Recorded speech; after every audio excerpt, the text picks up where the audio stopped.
Bienvenidos, amigos y amigas, a Historia Contemporánea para cuarto de la ESO y primero de bachillerato. Mi nombre es Juan Jesús Pleguezolo, soy profesor de Historia de Instituto y en esta serie de audios le ofrezco todo el temario referente a dicho curso. Antes de empezar con el programa de hoy, recordarte que si quieres sacar el máximo provecho de tu tiempo de estudio, te recomiendo mi libro Los 10 hábitos del estudiante exitoso. Te dejo el enlace en las notas del programa. Sin más dilación, te dejo con el episodio de hoy y espero que lo disfrutes.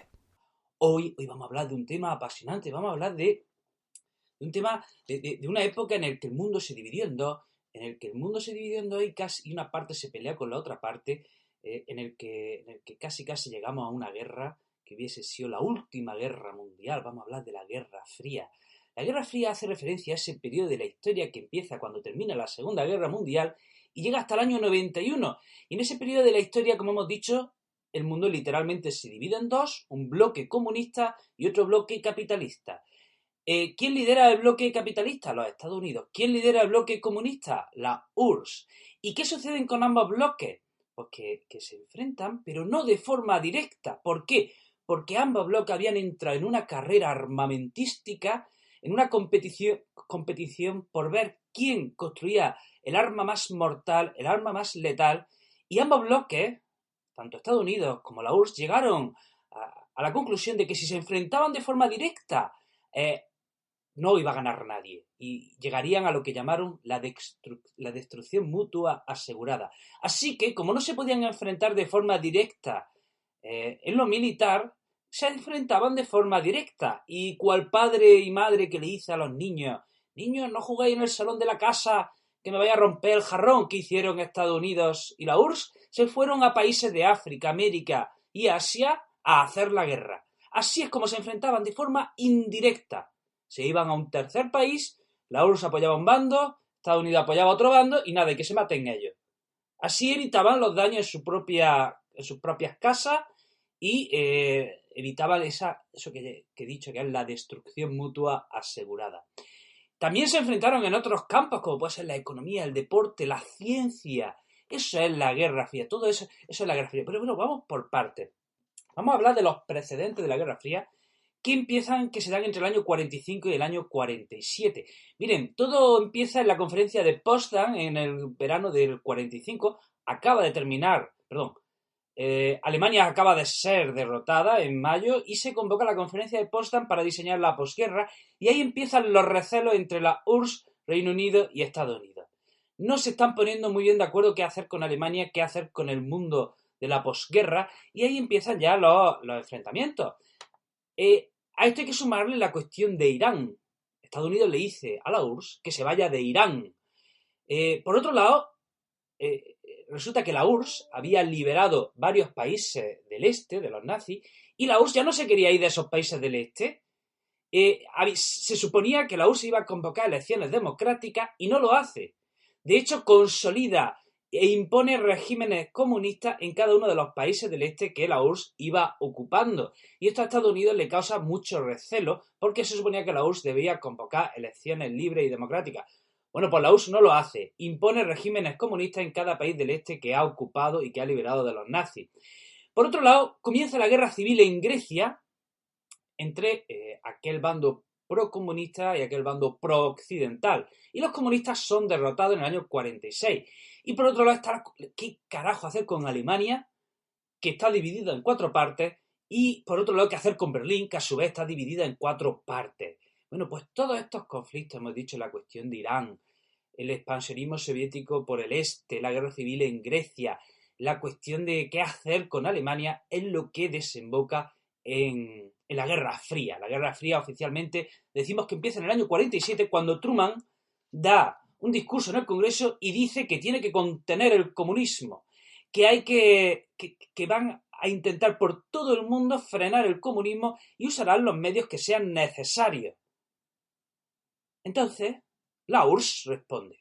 La URSS responde ¿cómo? Pues fíjense, la URSS, que había disuelto la Tercera Internacional, vuelve a crear una organización que ahora se llama Comiform, que consiste en una oficina que financia y dirige y protege a todos los partidos comunistas del mundo.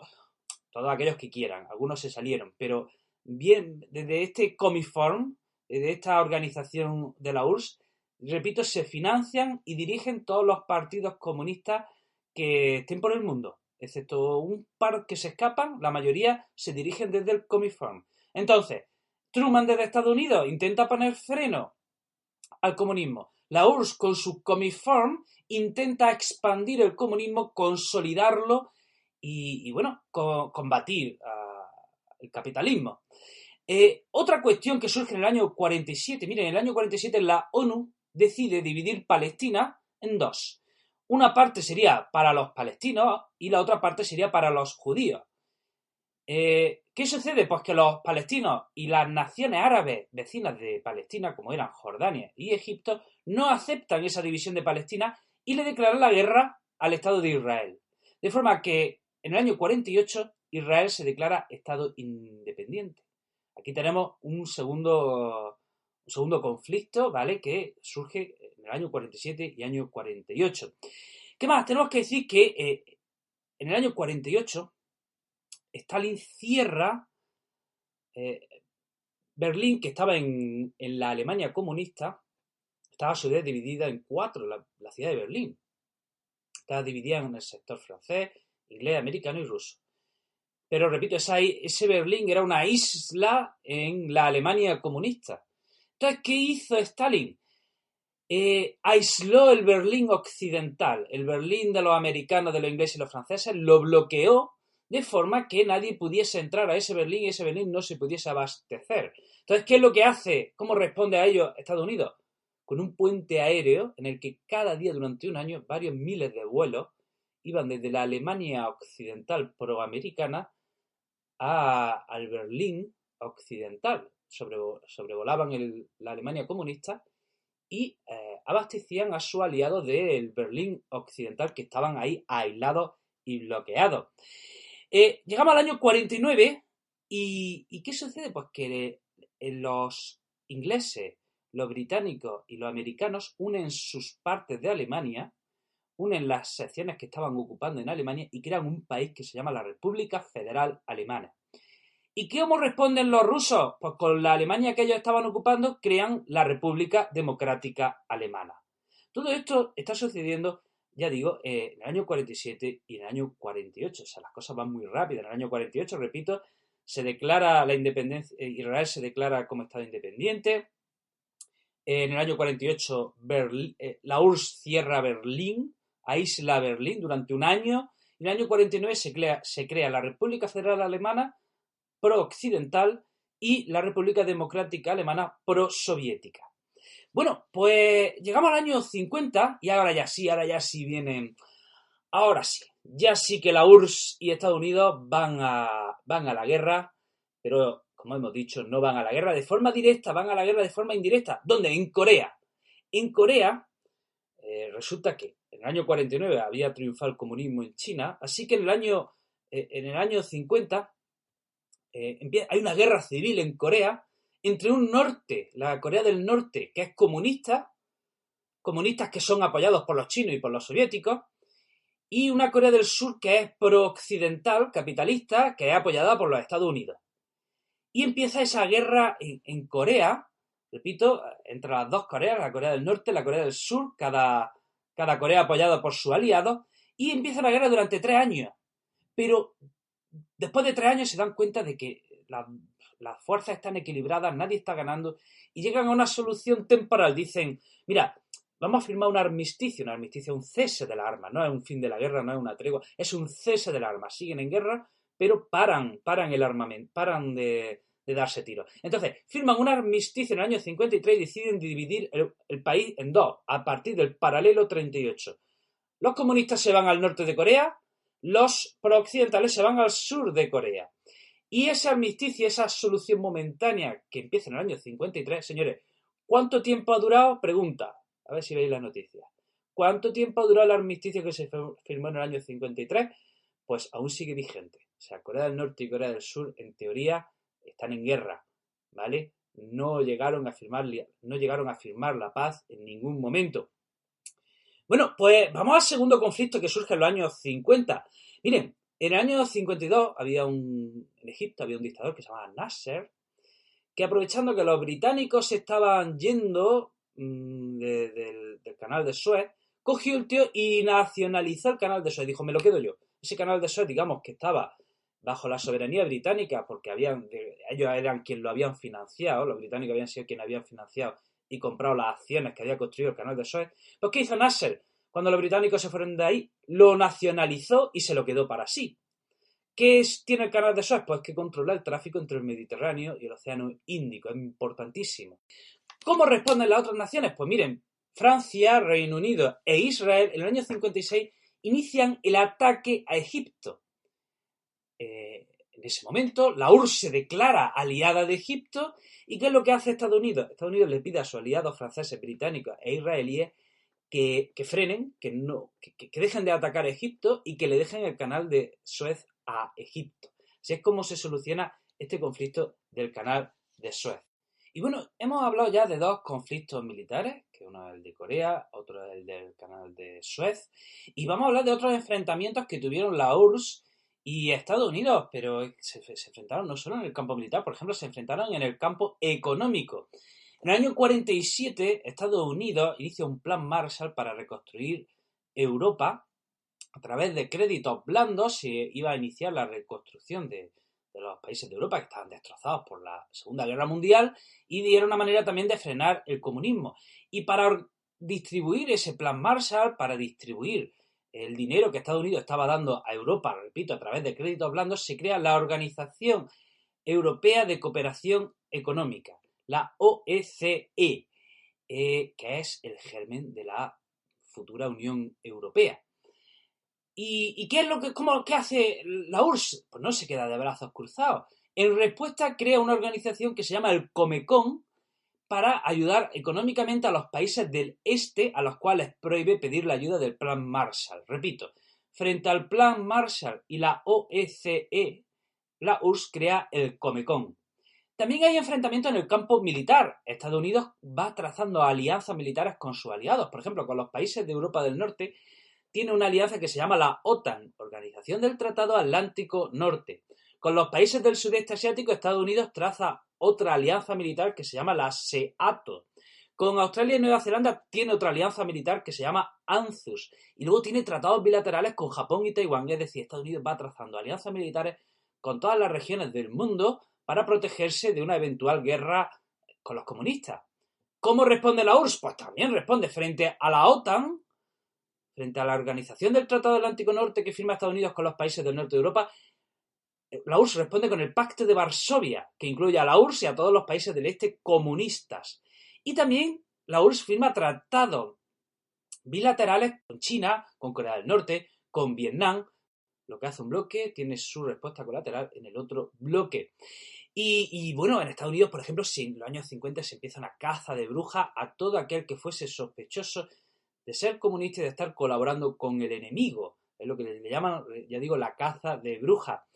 Y también hay una carrera espacial que empiezan los rusos, que empiezan los soviéticos. La carrera espacial la empiezan ganando. En el año 57 lanzan el primer satélite al espacio, el satélite Sputnik. Carrera espacial que finalmente ganan los americanos, lanzando en el año 69 al primer hombre a la luna. Pero fíjense qué apasionante, ¿verdad? También hubo enfrentamientos en el deporte, en la Olimpiada.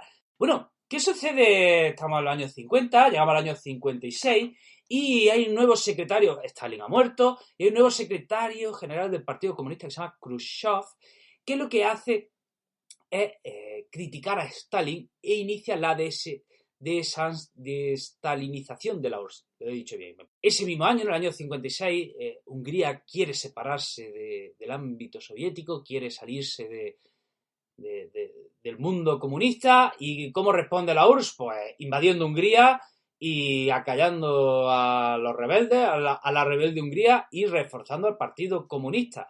Llegamos al año 61. ¿Qué hace la URSS para frenar toda esa inmigración que estaba yendo desde un Berlín hacia el otro Berlín, desde el Berlín comunista al Berlín capitalista? ¿Qué es lo que hace la URSS? Pues poner un muro, dividir Berlín, aislar Berlín y partirlo en dos mitades.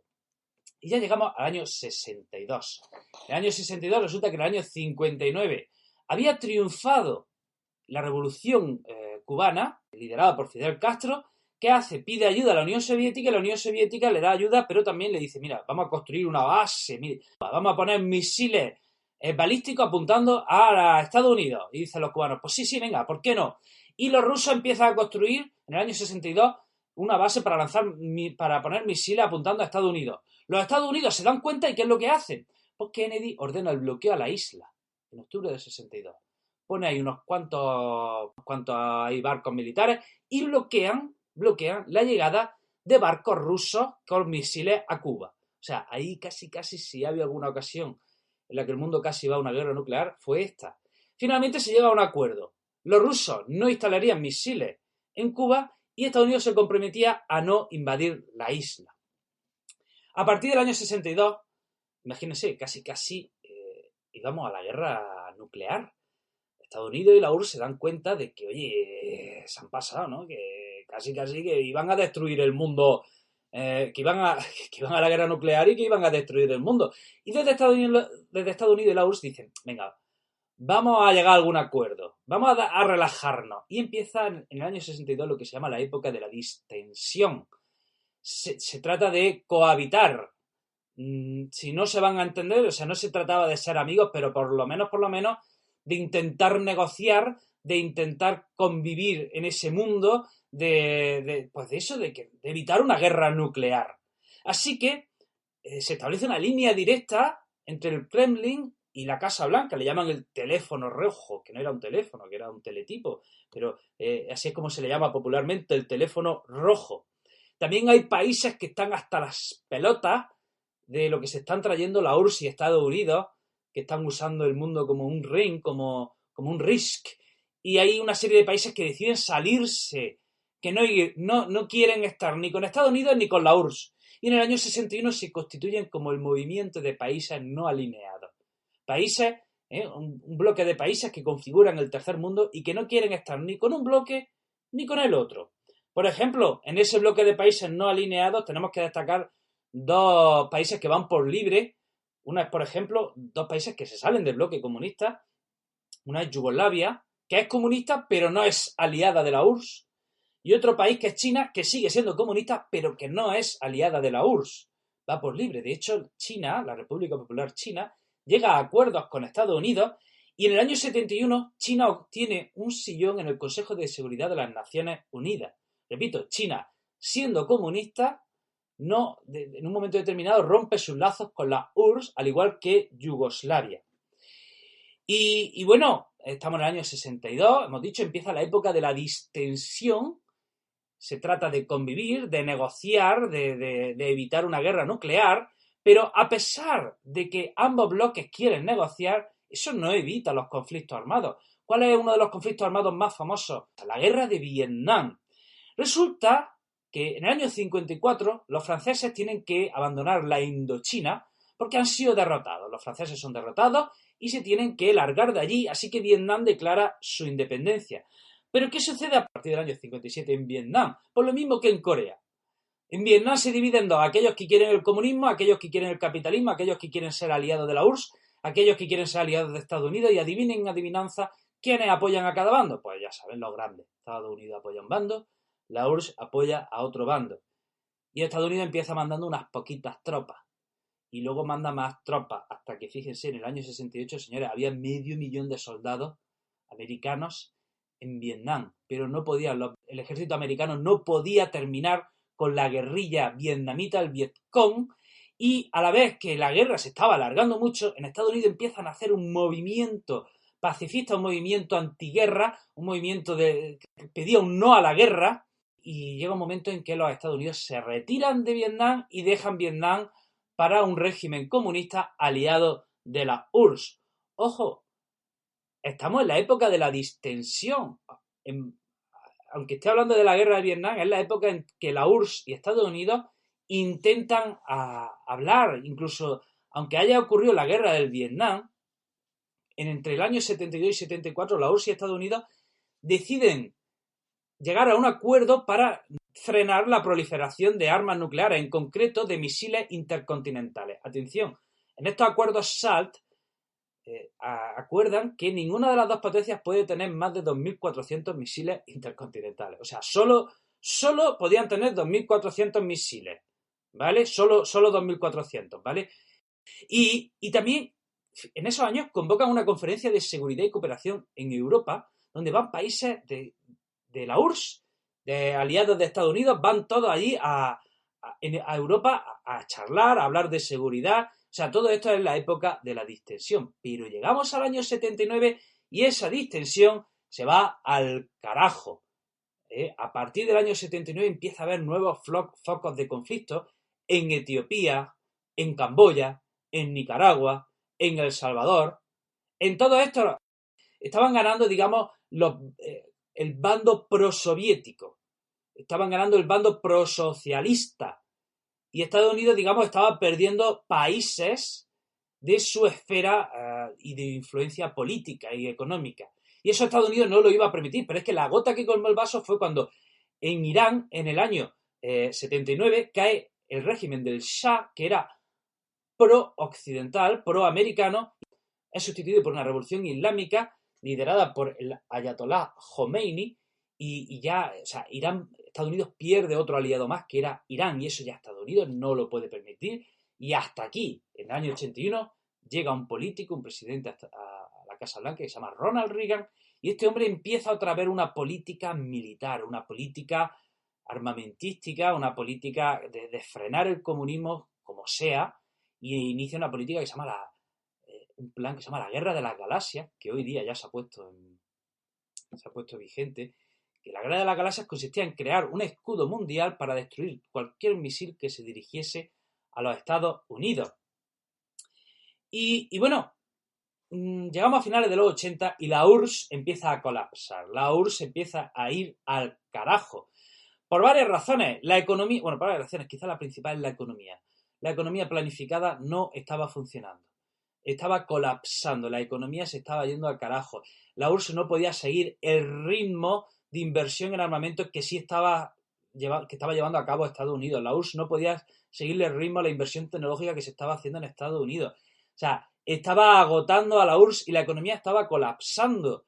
Para colmo, para INRI, la URSS tiene la idea de meterse en el año 79 a invadir Afganistán para reforzar y proteger al régimen prosoviético que estaba en Afganistán, que estaba siendo amenazado. Y, como no, los Estados Unidos empiezan a apoyar a los rebeldes afganos que querían derrocar al gobierno afgano prosoviético.